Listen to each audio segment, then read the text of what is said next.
Now, today I want to concentrate on a very great rabbi that was born, I believe, in Turkey.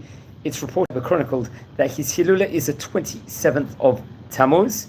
This was, but we're not too sure the exact year, and we don't actually know if that is a specific date in of itself. But I think the Hayomi website is going to chronicle it as the 27th of Tammuz, because I think that's a day where the signature comes from, including Rabbi Aryeh Leib, who happened to be the head of the Jewish court of the Ashkenazi community in Amsterdam, where they gave a haskama, a approval to his book called the Pri Et Chaim. That happened to be on that specific date, but we're not too sure the exact year and the exact date it was when he actually passed away. But it's reported over. He was born in the year 1700. That's what's chronicled over there.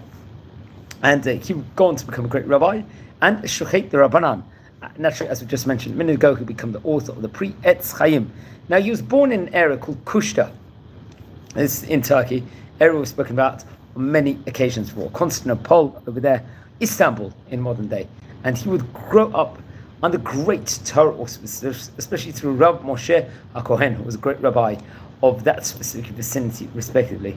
I believe he would start his Torah journey and learn under the auspices of another great rabbi we mentioned on various occasions before, Rabbi Eliezer Nachum. He was, let's say, the place where the Torah learning he was saying. Rabbi Eliezer Nachum actually happened to be the 6th Rishon LeZion in Jewish history. He was very interesting stuff in between Rabbi Benjamin HaKohen Mali and Rabbi Nissim Chaim Moshe Mizrahi, very great rabbis. He himself, Rabbi Eliezer Nachum, would go on to be the author of various different great Torah works. He was a man of Eretz Yisrael, let's just say, and was, I think, till he passed away, he would have become the Rishon LeZion. Also, he was a Torah worker, author, Chazon Nachum, Otziot Eliezer, Milvad Olot, various different great books he would actually write, and very much was connected to all the holy cities in Israel, obviously with all the undertakings he had. So, very interesting. Rabbi Haim Avigdor would actually learn there, and then later he would study in the yeshiva of Rabbi Chaim Kimchei, another great rabbi also, and then I think he would actually seek to go to Eretz Yisrael and settle in the holy city of Tzfat. That was one of his dreams. I think after Rav Kimchi passed away, he would return back to Istanbul over there. But unfortunately, I think an epidemic broke out in the city. So he would go out onto, let's say, a journey to various different European cities. First of all, to Salonika and to Larissa in Greece. Remember, though, Greece was, let's say, a bastion of Torah learning across the whole world at that specific stage in time, where it was actually buzzing, and there was many great rabbanim of yesterday we've actually spoken about in this series. They actually happen to have been from Greece, from these various different cities over there, which had great communities. He also traveled to Italy, to Germany, and the Netherlands also. And he would, part of the journey, one that was a dual, let's just say, tasks he would have there, as well as traveling there, he would want to educate in Torah and raise funds for the settlement, especially in Tiberias, and want to raise funds for the yeshiva over there that was going to be established there. So he was doing many Jew tasks over there. He would end up in Amsterdam and he would study. I think he had a close relationship with another famous rabbi over there. I think Rabbi Yosef HaKohen di Azividor. I think very interesting enough. Now, I believe in 1742 it will be when he published his book, the Pri Et Chaim. Let's say it had 4 different sections, basically encompassing on the Talmud and the various different poskim. I think in his book he would write various different questions and answers, Sheilot and Shuvot, and we'll look into, let's say, the realm of the weekly Torah portion also. Now, various different important haskamot would actually be provided to this book, including from another famous Ashkenazi rabbi, Rabbi Aryeh Leib of Amsterdam.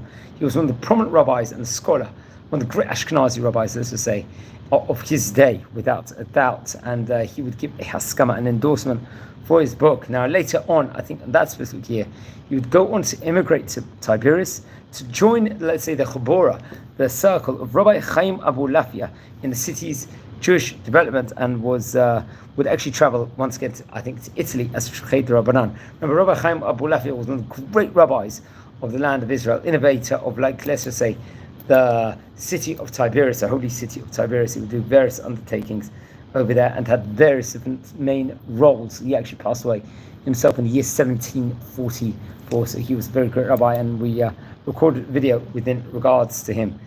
But it's reported over he got married, but I don't think he left any children behind. It's reported over here on just using notes from Wikipedia within regards to Haim Avigdor nasa isha. It says over here, ulam lo hashia acharav yeladim.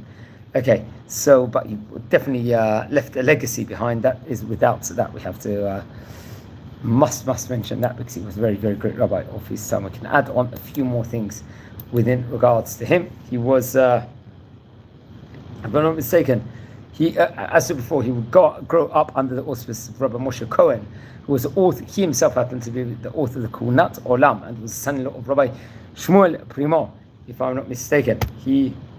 I think it was around the year 1728 where he would actually come to study and seek out to study in Yeshiva in Eretz Israel, and very much was close to various rabbis.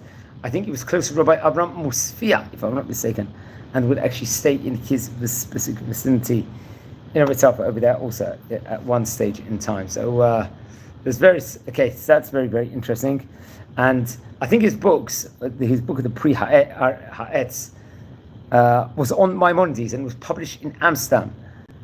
Respectively, he will include question and answers, sermons, and new works specifically on the Torah, and there was introductions from Rabbi Shmuel Primo to the book. Let's explore a couple of the teachings which is featured in the Haim website within regards to this Torah colossal work, because there was quite a lot. One of them states, Melamed Shla'atit Tachso Chivto Shlomo Ke'eshet Ne'orim.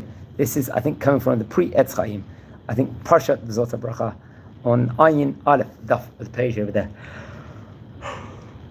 Respectively, I think it was Melamed Arasha Mashlim Echad Lematayim Kedei Shelo Yiten Velo Yitnu Acherim. This is another teaching of his, very much coming from page number 22, I believe, or maybe 71 actually, just to be precise. Melamed Shemitat Tzadik Mekaperet Shesh Ava Benehem Omagishim Mitato. This is from the pre-Etz Chaim once again, Parshat Ba'era, respectively, and I think from page number 53 over there. Remember, this book was printed in the Netherlands, in Amsterdam. Another teaching will be Melamed V'Ta'an Lahem Miriam Shugadol Yom Zeh Kedin Ha'anashim L'Shi Gam B'Peh. This is another teaching, or final teaching, let's just say, from that we can see on the Haim website over here, from page 62. Obviously, pre-Etz Chaim once again printed in 1742. Melamed Mipnei Shavadim Hayinu Hotzianu B'Moftim Hamoshim Etalev. So this is some of the teachings that's coming from the great rabbi's book. Remember, in Amsterdam at that point in time, there was a very great printing press over there. That was like one of the center places in the entire world, without a doubt, within regards to Torah printing, Torah works, and so on and so forth. So I recommend everyone to learn more about the great rabbis of this. Our friends, we've already covered nearly about 1,000, close to about 1,200 rabbis, which is a phenomenal achievement, in my opinion, since we started just over 3 years ago. So that is quite a compliment to everyone. Friends, we're a community here. We are learning with the famous Oriental rabbis of yesteryear.